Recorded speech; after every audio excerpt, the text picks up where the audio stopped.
loud into Chi-Town, baby. That's how we do. That's how we do. That's how we do. How we do. First of all, I'm really happy that it's gotten this far, but to be honest, uh, I didn't really have high hopes with the project. Like around July, August, I was like, okay, it's probably not gonna happen. So I was already kind of letting go. Um, it seemed like a very difficult thing to accomplish after not being able to use a whole music uh, instrumental track. But then when you guys hit me up a few weeks ago, telling me that indeed, you were able to produce something new, I was really ecstatic. So uh, it just kind of proves our resilience, especially Panther and Greg, G-Herc, to be able to fall forward, in a way.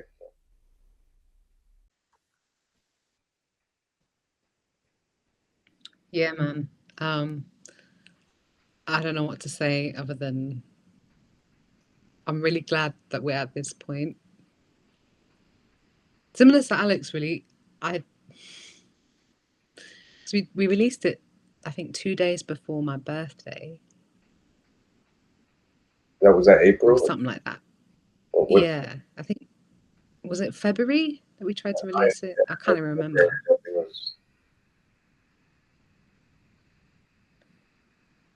It was anyway. It was it was the worst birthday because I just getting getting takedown notices and copyright infringement notices and just all sorts of hellishness the day after the release. Like, that's meant to be the period where you're like celebrating the release, and then suddenly it's just, yeah, it was that was really that was awful. I remember when you posted a story a little bit after that, saying that something really bad happened. I had no guess that it had anything to do with the song. Like that wasn't even a guess of mine. I thought it was something personal in your life. And I remember I DM'd you and I was like, I hope everything's okay, whatever you're going through. And then and then I realized it had to do with the song, and I was like, whoa. Could you tell me what, or remind us what actually happened with the song? Like what? You know, now you say that, I do remember, because I had a full like mental health like breakdown, like total breakdown. Like, it was a disaster. I actually have a video of me the next day, because I remember we were planning a beach trip for my birthday. I remember the next day and I was just in tears. I was screaming, crying. It was a nightmare. I was the worst I think I've ever been in years and years. Um, it was like I let you guys down. I let down everybody in the team. I felt so betrayed by the producer. Um, and it was like all our money, energy, hard work had just blown up. And yeah, when I put that message up on Insta, I just didn't want to be contacted by anybody. Because I had to suddenly email Apple Music, SoundCloud, just everyone. Like, YouTube was atting me, being like, "This is illegal." Yeah, it was the worst. Sorry, I went over my minute, but that was the worst day.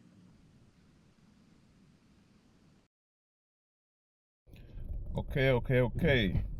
It's your boy G-Herc. Just here outside of the gym. Thought I'd give a short testimony about the experience making the song and the video. It really has been a great experience, honestly. Definitely learned a lot about myself and just commitment to a project.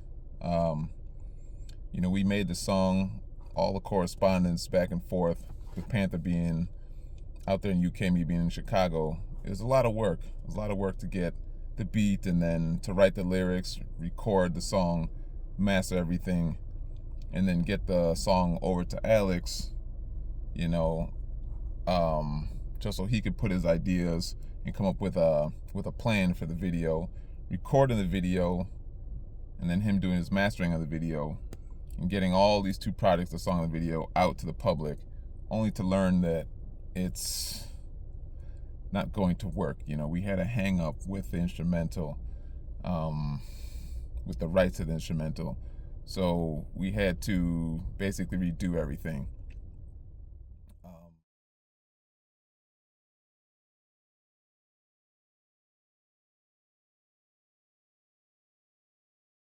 Hi guys, Wana here, straight out of Kampala.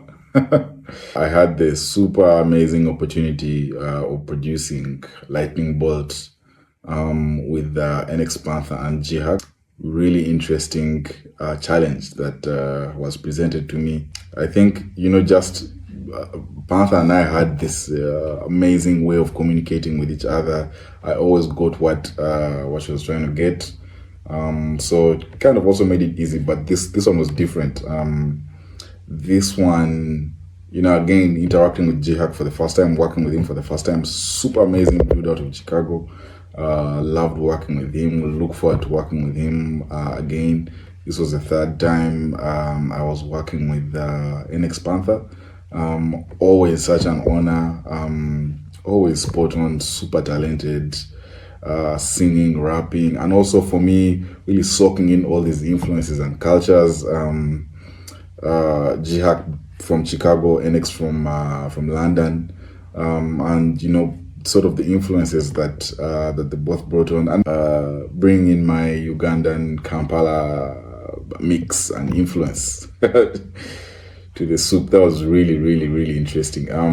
They had already recorded the vocals and really go to a lockdown on, you know, just the vocal tone. My job was pretty much already half done. All I had to do was reinterpret the idea and bring it to life.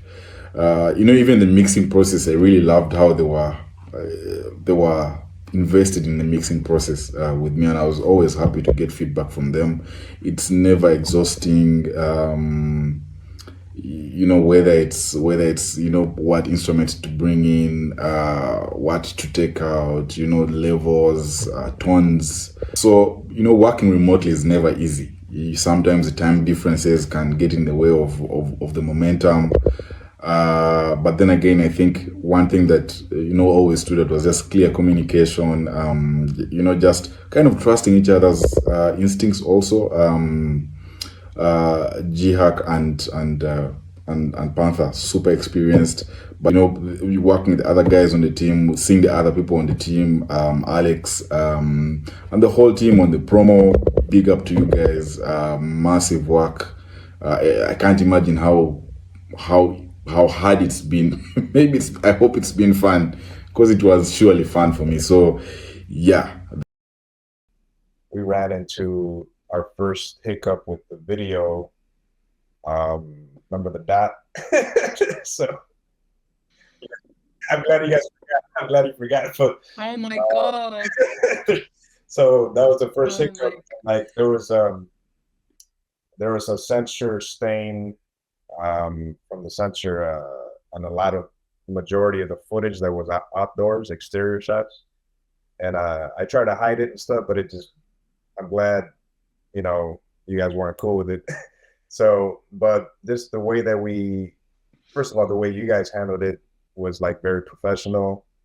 And I was already like, I personally, because of my experience with the job hardship, I was already like on a positive kind of, how do you say, like direction in life, just because of survival reasons. I was trying to cope with my loss.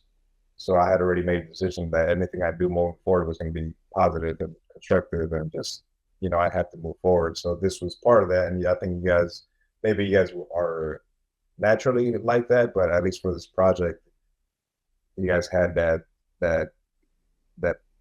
attitude, just like, okay, like I know Heather was probably fuming, like, okay, but at least with the correspondence, you're like, oh, it's cool, you know, like just clean it up, or like try to do your best.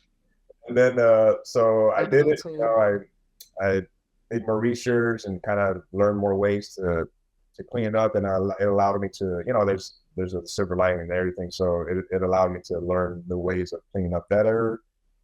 And then you guys love, and also that forced me to come up with more B-roll footage that added more dimension to the video. So I was able to, because the first couple of drafts were mainly focused on the performers, on you guys, which was cool. It was all synced, like, but with the mistakes and stuff, like I was not forced to, but I chose to like get more footage of Chicago, you know, because the song has that premise of Chicago. Um, so that added more dimension to the film, and um, and then we came up with a good piece at the end.